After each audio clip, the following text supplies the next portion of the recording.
उठो, उठो यहाँ से, निकलो मेरे घर से, निकलो। अरे शर्म आती है तुम्हें? पिछले 1 साल से घर पे निठल्लों की तरह पड़े हुए हो। घर का खर्चा मैं चला रही हूँ, तो थोड़ी तो शर्म हो तुम्हें, पर नहीं।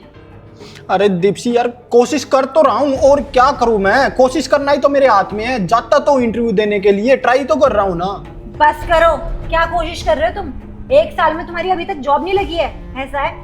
मैं अब ना तुम्हें नहीं पाल सकती हूँ बिल्कुल भी, और ना मैंने तुम्हारा ठेका उठा रखा है। या तो मैं ये घर चलाऊंगी या तुम्हें देखूंगी। इससे बेटर है मैं ये घर चला लूं और अपना पेट पाल लूं। तुम यहाँ से निकलो। दीप्सी यार, मेरी बात सुनो, मैं ट्राई कर रहा हूँ ना, समझने की कोशिश तो करो। देखो अरुण, मुझे कुछ नहीं सुनना है। अब यहाँ तुम तभी आना जब तुम्हारी जॉब लग जाए। निकल जाओ यहाँ से। दीप्सी, दीप्सी यार। मैम साहब दिखाई नहीं दे रहे। तेरे साहब को ना मैंने घर से निकाल दिया है। घर से निकाल दिया? लेकिन क्यों? क्यों मतलब? तू नहीं देख रहा क्या? तेरे साहब 1 साल से निठल्लों की तरह पड़े हुए हैं यहाँ। अरे घर पे फ्री का राशन तोड़ रहे हैं, और मैं कब तक संभालूंगी? शर्म तो आती नहीं उन्हें, इसलिए मैंने उनको घर से निकाल दिया। देखिए मैम साहब, छोटा मुंह बड़ी बात, बुरा मत मानना, पर एक टाइम था जब मेरी हालत बहुत ख़राब थी।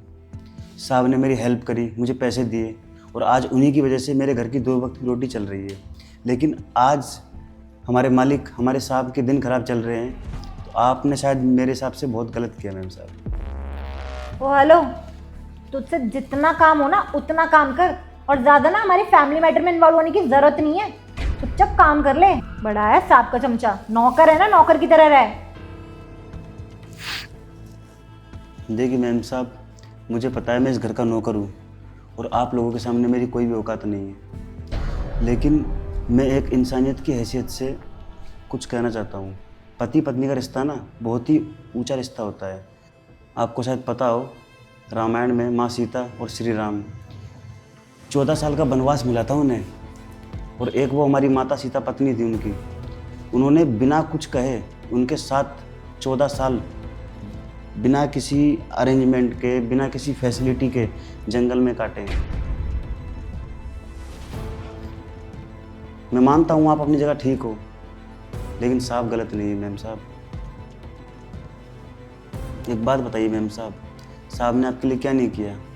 वो आदमी गलत नहीं है, उनका टाइम खराब चल रहा है।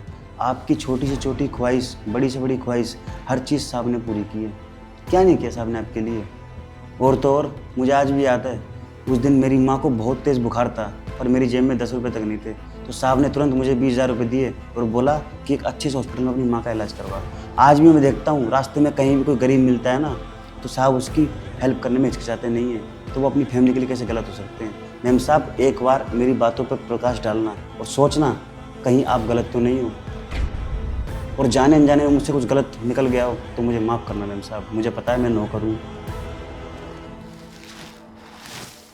रामू, तू बिल्कुल ठीक बोल रहा है।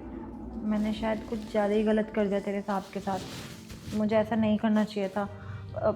मैं एक काम करती हूँ, उन्हें फ़ोन करके ना वापस बुला लेती हूँ। नहीं कहाँ गए होंगे, किस हाल में होंगे। मैं अभी कॉल करती हूँ उन्हें।